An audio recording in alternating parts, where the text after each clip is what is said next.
Ben oui. Tu imagines un peu, toi.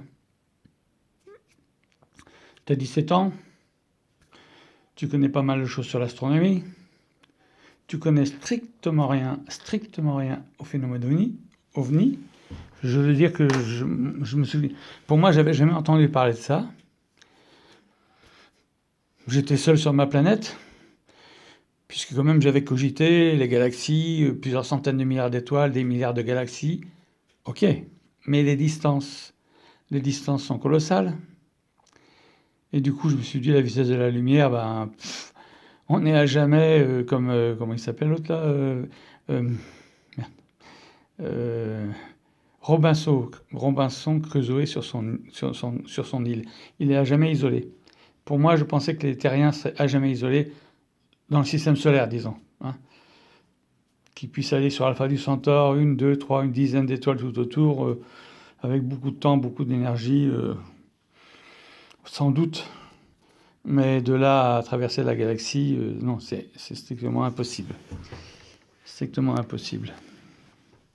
Alors voilà, mon frère voit un point lumineux dans le ciel, mettons, comme si c'était à Marseille, au-dessus de Notre-Dame de la Gare, mais pas au-dessus, je veux dire très haut, au-dessus, quoi, au-dessus.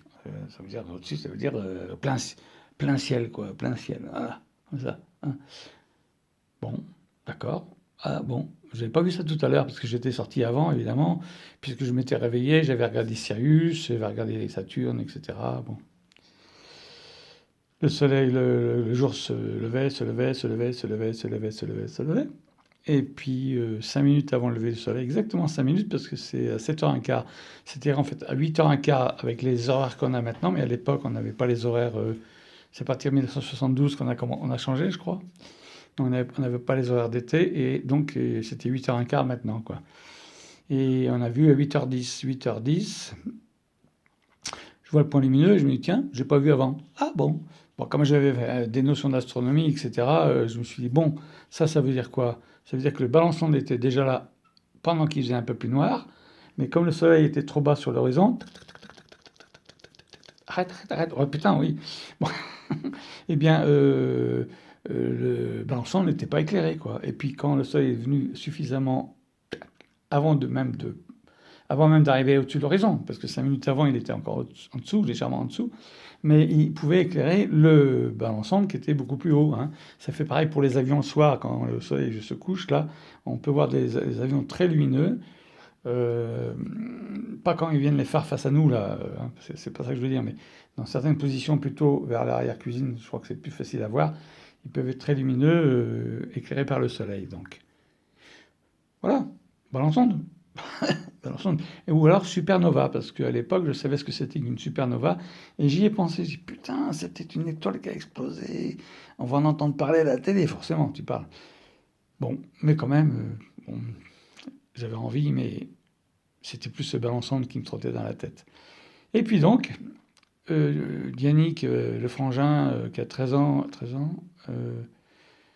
oui, 56, 69, ouais, il venait d'avoir 13 ans un mois avant. Il sort la lunette astronomique, il se met presque à genoux parce qu'il fallait regarder presque pas la verticale, mais enfin, tu vois, il fallait pas mal. Et puis donc, il regarde, ben, il regarde quoi? Le ballon sonde. Et puis le frangin, c'est oh, qu'est-ce que c'est que ça? Moi, je le vois, il était là, moi j'étais debout, il était presque par terre. Et je me suis dit, putain, qu'est-ce qu'il y a, quoi? En fait, quand je réfléchis à mon attitude mentale, j'ai bien vu que c'était quelque chose d'incroyable dans son regard, dans son expression. Mais j'étais dans le déni. Dans le déni en me disant, bah, attends, ça va, qu'est-ce qu'il a dans le son, quoi? Faut pas exagérer quand même, quoi. Bon, donc j'efface. Quelque part, j'efface. Et on est comme ça, nous les êtres humains. Comme toi qui m'écoutes, tu vas peut-être effacer ce que je vais te dire dans quelques instants. Mais t'as tort. T'as tort parce qu'il faut vraiment écouter.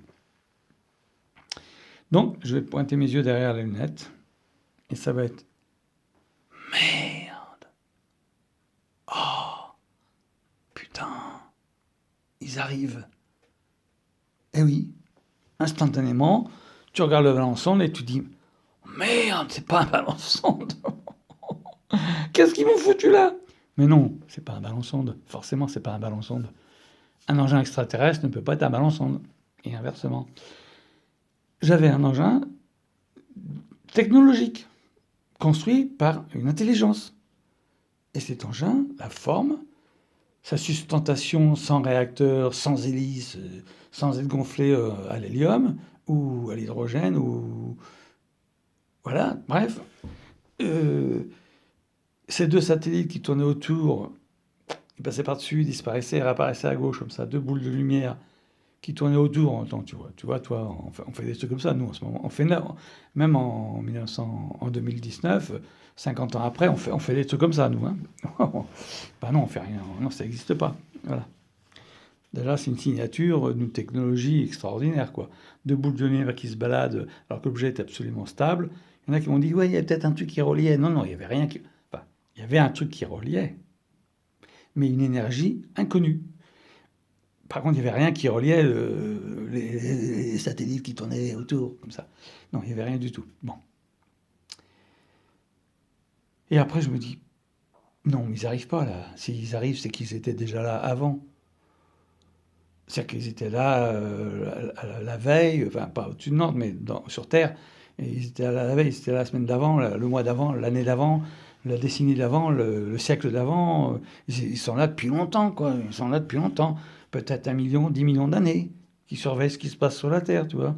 Comme ils doivent surveiller ce qui se passe ailleurs. Sauf que leur planète a créé la vie avant nous et qui sont arrivés à nos technologies du 20e et du 21e siècle, etc., avant nous. Et puis ils les ont largement dépassés. Je dirais même que nous, on est très passés.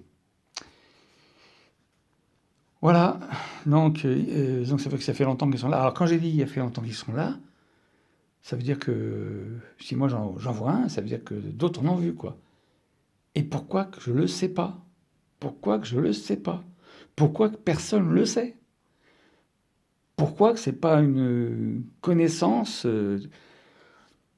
encyclopédique? Bon, après, bien sûr, j'ai recontacté un copain que j'avais perdu de vue, je savais qu'il s'intéressait aux phénomènes paranormaux. Paranormaux, pas les, moi les ovnis, je sais pas qu'il s'intéressait aussi aux ovnis, mais bon, je me suis dit peut-être que lui, il connaît des trucs, et c'est là que j'ai découvert la revue Lumière dans la nuit, à qui j'ai envoyé l'observation, qui elle-même l'a envoyé à l'observatoire de Meudon, et un astronome a répondu à la revue, qui m'a renvoyé à moi, parce qu'à l'époque, il n'y avait pas de mail, hein, c'était courrier, qui m'a répondu: «Qu'est-ce que vous en pensez, monsieur Futoyi?» Enfin, j'avais la réponse écrite de monsieur Futoyi, dit que nous avons vu Saturne. Ah bon, bah alors moi, je te dis pas, quoi, le courrier que j'ai fait, pour t'expliquer les détails. Moi, j'ai pas besoin d'expliquer, je savais ce que j'avais vu. Et puis en plus, Saturne, je savais qu'elle était là. Sirius, je savais qu'elle était là. Et puis on peut pas confondre, il faisait jour. Un truc qui doit faire magnitude -8, -9, enfin, beaucoup plus lumineux que Vénus, quoi. C'est instantané, tu vois, putain, c'est quoi ce truc, quoi. Et ben, donc, c'était pas Saturne. Hein. Alors, il y en a d'autres qui ont dit que j'avais un ballon-sonde. J'aurais dit non, non, non. Vous m'avez pas bien écouté, là. Non, non. Ballon-sonde, c'est ce que je pensais voir. Donc, si je pensais voir la ballon-sonde, mais si ça avait été un ballon-sonde, j'aurais vu un ballon-sonde. J'aurais rien vu d'autre. Forcément. Si j'ai pas vu de ballon-sonde, c'est qu'il y avait autre chose à la place. Voilà l'histoire racontée ce soir, 3 jours avant les 50 ans. 50 ans. 50 années sont passées. 50 années sont passées depuis cette histoire. J'ai l'impression que j'ai toujours 17 ans. Quelque part, j'ai toujours 17 ans. Toujours ce truc qui m'a émerveillé parce que forcément, putain, tu te rends compte, quoi. Tu te rends compte, t'es un petit jeune, là. Tu sais, même un petit vieux, ça c'est pareil. Mais je veux dire que t'es un petit jeune, tu connais pas mal de ce truc. Je suis fort. Moi, j'étais fort en physique et en maths, j'étais toujours premier jusqu'en quatrième sans apprendre mes leçons. Après, c'était un peu plus dur parce que comme je bossais pas assez, j'avais une mauvaise mémoire. Je commençais à régresser un peu en mathématiques, deuxième, troisième. Bon, en première, je sais plus combien j'étais, mais j'étais que 8, 9 ou dixième, quoi. Mais parce que je manquais de mémoire et puis je bossais pas. Voilà.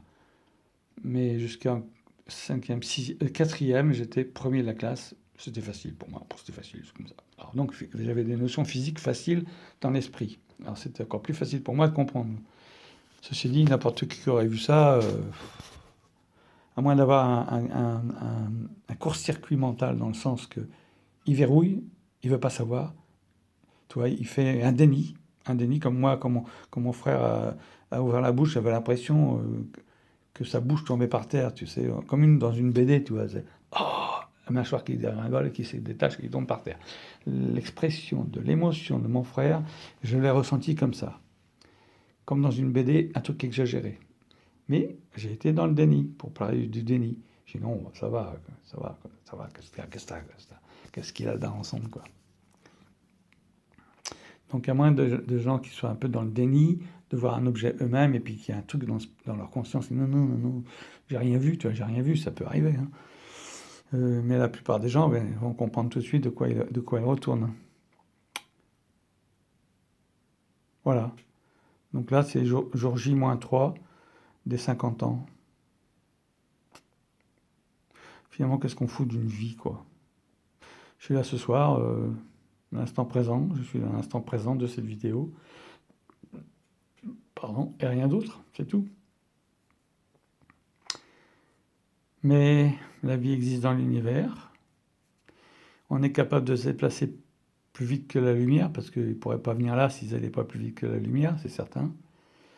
Surtout que quand ils se déplacent, c'est instantané. Alors donc déjà, il y a anguille sous roche, hein, comment ils font là pour supprimer toute, comment dire, toute accélération. Ils accélèrent, ils ne la suppriment pas, mais je veux dire, ils suppriment certainement la masse, quoi. Il y a quelque chose avec la masse qui a à voir avec la masse, hein. Les scientifiques actuels disent que les particules n'ont pas de masse. C'est-à-dire que la masse, c'est l'histoire avec le boson de Higgs. Effectivement, la masse, c'est quelque chose qui lui donne en cours de route. Alors, il est possible que nous, on a compris ça, mais on ne sait pas encore ce que c'est. Que le boson de Higgs, en tout cas, on sait ce que c'est. Ça a donné la masse à la matière. Ça serait un peu comme si la matière n'avait pas de masse, mais elle se déplaçait dans une espèce de colle et puis hop, à prendre la masse, quoi. Et donc, si eux, ils ont compris ça, ils ont peut-être compris comment supprimer cette masse. Donc, quand ils accélèrent, il ne se passe rien à l'intérieur. Ils accélèrent. Bah, ils accélèrent comment? Ça, c'est encore autre chose, mais c'est lié à la chose en question. L'accélération foudroyante. Comme l'histoire de Jacques Rine, c'est parti, il dit perception rétinienne, terminé. Quelquefois, il dit c'est parti à la vitesse de la lumière. Il dit même plus vite que la vitesse de la lumière, quelquefois. Ou en un clin d'œil, un clignement d'œil. Donc l'engin a dû faire, comme il était très lumineux, il était à peut-être des centaines de mètres d'eux quand l'engin est parti. Il a dû atteindre au moins 10 km, voire 100 km de distance pour être invisible à l'œil nu, parce que, en fait, un truc comme ça, on peut le voir très très très loin. Donc la trace, tu vois, tu la suis loin loin. Mettons 100 km maximum, on ne le voit plus. Il l'a atteint en un centième de seconde, quoi. Ah oui, un centième de seconde. Parce qu'il dit que c'était vraiment parti, quoi. Un centième de seconde multiplié par 100 km, ça fait 10 000. Ça fait 10 000 quoi? Ça fait, donc 100 fois 100, ça fait une seconde. Donc ça fait 10 000 km seconde. C'est-à-dire qu'en un centième de seconde, il atteint un trentième de la vitesse de la lumière. Là, on est recalé, hein.